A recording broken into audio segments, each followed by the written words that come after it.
과연 재즈는 어디서 어떻게 누구에 의해 탄생되었을까요? 재즈의 가장 중요한 음악적 요소 스윙이란 대체 뭘 뜻할까요?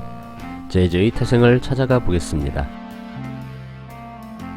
안녕하세요 여러분, 최강문의 재즈노트에 오신 걸 환영합니다. 재즈는 1800년대 후반 미국 뉴올리언스에서 시작되었습니다. 뉴올리언스는 남부 항구 도시로서 당시 전 세계로부터 유입된 많은 이민자들로 가득 찬 도시였고, 활발한 무역과 해군 군사 주둔지로서 다양한 문화가 공존하며 음악과 음식으로 유명한 대표적인 도시였습니다. 가장 유명한 뉴올리언스 음식은 건보라는 음식인데요. 뉴올리언스 지역의 특성을 닮은 다양한 문화의 영향을 받은 아주 독특한 음식입니다.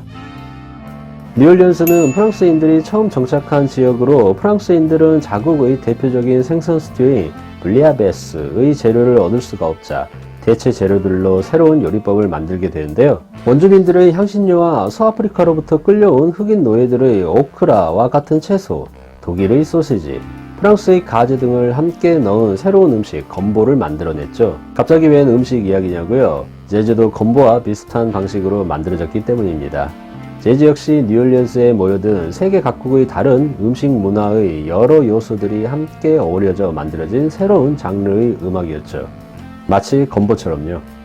유럽, 아프리카, 미국의 요소가 함께 어울려져 만들어진 새로운 장르로서 가장 유명한 뉴올리언스 태생의 재즈 뮤지션은 루이 암스트롱과 시드니 부쉐가 있습니다.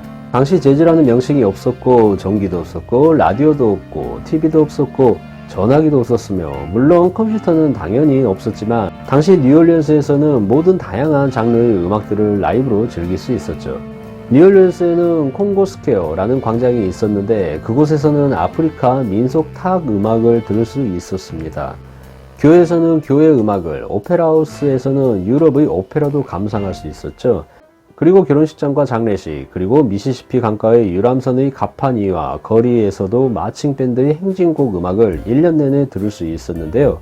길거리 행진곡 행렬이 있을 때면 동네 아이들이 그 뒤를 졸졸 따라다녔죠. 60, 70년대 그때 그 시절 우리가 방역차 뒤를 따라다녔듯이요.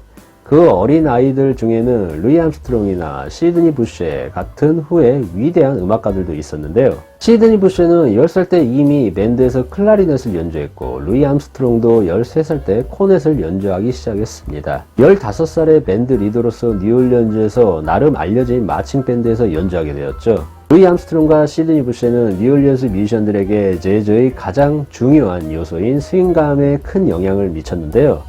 재즈의 큰 특징이 바로 스윙이라고 부르는 필링 또는 플레이버, 느낌이나 분위기를 가지고 있는 것이죠.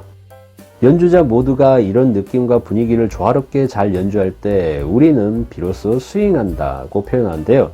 스윙은 정형화된 음악의 스타일이라기보다는 음악을 연주하는 방법을 뜻합니다.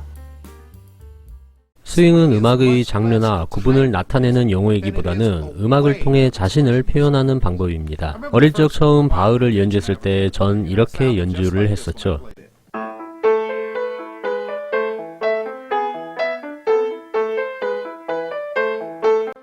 선생님이 제 연주를 듣자마자 고개를 저으시더군요. 저는 왜 그러시는지 이해할 수가 없었어요. 하지만 우리들은 우리가 말하고 들리는 대로 연주하게 되니까요. 전 이렇게 들렸거든요. 이렇게 듣기보다는요,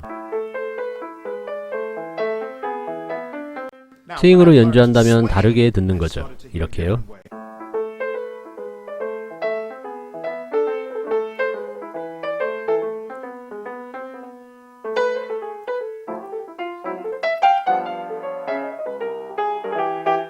이게 스윙이죠. 네, 간략하게나마 재즈의 태생적 기원에 대해 알아봤는데요. 다음 시간에는 재즈의 근본, 블루스를 통해 초기 재즈의 시대를 살펴보도록 하겠습니다. 지금까지 시청해주셔서 고맙습니다. 영상이 마음에 드셨다면 구독도 부탁드리며, 다음 이 시간에 유익한 뮤지션 및 앨범 이야기로 다시 돌아오겠습니다. 감사합니다.